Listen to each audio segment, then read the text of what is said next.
Պարոն Արստամյան, ձեր թույլտվությամբ սա ձեր գործով վերջին դատական նիստն էր։ Ինչ հետևություններ արեցիք դուք արդեն վերջնական նիստն է դատարանում, ինչ տեղի ունեցավ ձեր կյանքում այս դատավարությունից եւ առհասարակ այս process-ները, որ ձեր նկատմամբ իրականացրեցիք, ինչ հասկացաք դուք, ինչ հետևություններ արեցիք։ Դե ես իմ հասկացողությամբ ես գտնում ես ինչ որ իմ կողմից արել եմ բողոքի ակցիա, ես գտնում որ ճիշտ եմ արել։ Իսկ յուրիդически դատարանը ես իրանց կարելի ասած չհասկացա իրանց։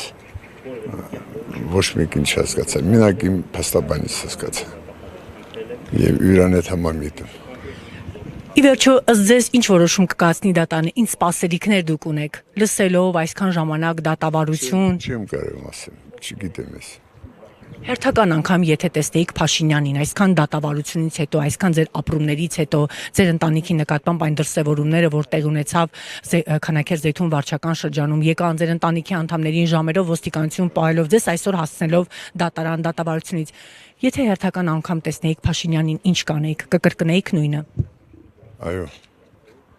կրկնեի։ Այսինքն դատավարությունը եւ քրեական գործը ձեր նկատմամբ հարուցելը որևէ բան չի փոխել ձեր կյանքում։ Կարելի ասած ոչ բան չի փոխում։ Այն ինչու ինքը արել է մեր հանդեպ, արցախցիների հանդեպ, ինչը ինքը արել է, ոչ մեկ արցախցի իրան ներել հնարավոր չի որ ների։ Նույնպես ես էլ չեմ ներել ոչ մի վաղտ։